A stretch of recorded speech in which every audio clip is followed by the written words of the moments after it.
Box office వద్ద 1200 కోట్ల gross దాటేసి రెండో వారంలోనూ స్ట్రాంగ్ హోల్డ్ను కనబరుస్తోంది పుష్ప 2. పైగా రీసెంట్గా ముందుగా చెప్పినట్లుగానే పుష్ప 3D వెర్షన్ను కూడా రిలీజ్ చేశారు. ఈ 3D వెర్షన్లో ప్రత్యేకంగా డిజైన్ చేయించిన ఎఫెక్ట్స్ అబ్బురపరిచేలా ఉంటున్నాయని, ముఖ్యంగా ఫైట్లు, యాక్షన్ ఎపిసోడ్లు, జాతర, క్లైమాక్స్ లాంటి చోట బాగా ఆస్వాదించవచ్చని యూనిట్ టాక్. ఇప్పుడు ఈ అంశం వసూళ్ల పరంగా ప్లస్ అయ్యేలా ఉంది. ఎందుకంటే థియేటర్లలో 2-3 సార్లు ఎక్స్పీరియన్స్ అయిన వాళ్ళు మరోసారి 3Dలో చూసేందుకు ఆసక్తి చూపిస్తున్నారు. హిందీలో పుష్ప 2ని ఇంకా ఎక్కువ ఆదరిస్తున్న తరుణంలో షోలను విపరీతంగా పెంచే అవకాశం ఉంది. గుజరాత్, మహారాష్ట్ర లాంటి చోట్ల అర్ధరాత్రి షోలు అప్పటికప్పుడు యాడ్ చేసిన త్వరగా హౌస్ఫుల్ అయ్యాయి. ఇక సౌత్ డబ్బింగ్ మూవీ ఈ స్థాయిలో ర్యాంపేజ్ చేయడం చూడలేదని బయ్యర్లు ఆనందం వ్యక్తం చేస్తున్నారు.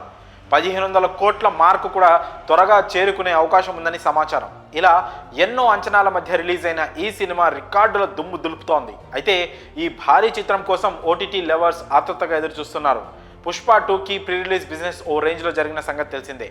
Theatrical, non theatrical rights hot కేకుల్లా ముడయ్యాయి. ఈ సినిమాకు మొత్తంగా 1000 కోట్లకు పైగా ప్రీ రిలీజ్ బిజినెస్ జరిగిందని ట్రేడ్ పండితులు చెప్తున్నారు.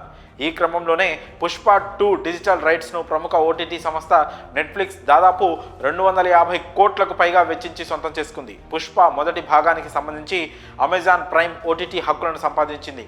అందుకోసం అప్పట్లో 30 కోట్లు ఖర్చు చేసింది. అయితే పుష్ప 1 సంచలన విజయం ప్రస్తుతం పుష్ప 2పై దేశవ్యాప్తంగా ఉన్న హైప్ నేపథ్యంలో ఈ సినిమా ఓటీటీ హక్కులకు విపరీతమైన డిమాండ్ నెలకొంది. అమెజాన్తో పోటీ పడి మరీ పుష్ప 2 ఓటీటీ హక్కులను కళ్ళు చెదిరే మొత్తానికి నెట్ఫ్లిక్స్ సొంతం చేసుకుందని ఫిలిం నగర్ టాక్.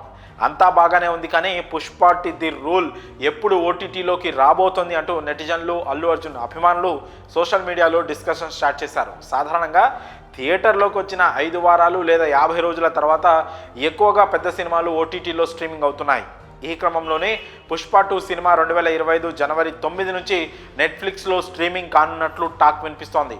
సంక్రాంతి పండుగ కానుకగా పుష్ప 2 ఓటీటీలోకి వస్తుందని అంటున్నారు. అయితే మరోవైపు పుష్ప 2 క్రేజ్ మార్కెట్ దృష్ట్యా ఈ సినిమా 2-3 నెలల్లో ఓటీటీలోకి రాకపోవచ్చని కూడా కామెంట్స్ వినిపిస్తున్నాయి. మరి ఏమవుతుందో చూడాలి. ఈ అప్డేట్పై మీ అభిప్రాయాలను కామెంట్స్ రూపంలో తెలియజేయండి.